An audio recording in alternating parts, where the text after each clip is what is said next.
Good morning everyone. এতিয়া সময় হৈছে 6টা আৰু আমি গুৱাহাটী এয়াৰপৰ্টলৈ গৈ আছোঁ। মই, মোৰ হাজবেণ্ড আৰু বেবী তিনিওটাই গুৱাহাটীৰ পৰা চেন্নাই যাম।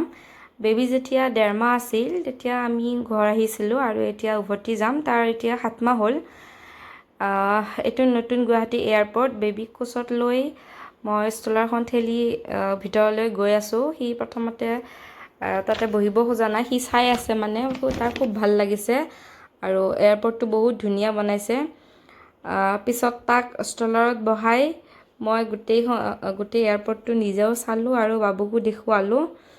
And he was very happy. আৰু এইটো তাৰ মানে ফাৰ্ষ্ট ফ্লাই হ'ব, য'ত সি অকণমান জানিব আৰু যেতিয়া আহিছিল 1.5 মাহ আছিল, সি একো দেখা পোৱা নাছিল ভালকৈ, শুয়ে আহিছিল। এতিয়া চাই গৈ আছে আৰু বৰ্ডিং হৈ গ'ল। আমি ফ্লাইটত বহিলোঁ। এতিয়া ফ্লাইটত বহি ফ্লাই কৰি আছোঁ। তাক অকণমান ডিষ্ট্ৰেকশ্যন কৰি আছোঁ, কিন্তু সি একেবাৰে ভিতৰত বহি বস্তুবিলাক উলিয়াই চাই খুব এনজয় কৰি আছে। এয়াৰ হোষ্টেছবিলাকেও মৰম কৰিছে। বহুত এক্টিভ আছিল ডিউৰিং দ্য ফ্লাইট। তাৰপিছত আধা ঘণ্টা শুলে আৰু শোৱাৰ পিছত আমি লাহেকৈ চেন্নাই এয়াৰপৰ্ট পালোঁগৈ।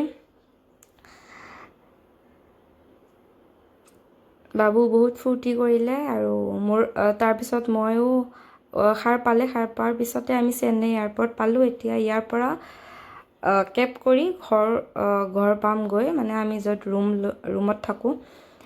তাৰপিছত আমি গৈ আছোঁ এক্সিটৰ পিনে।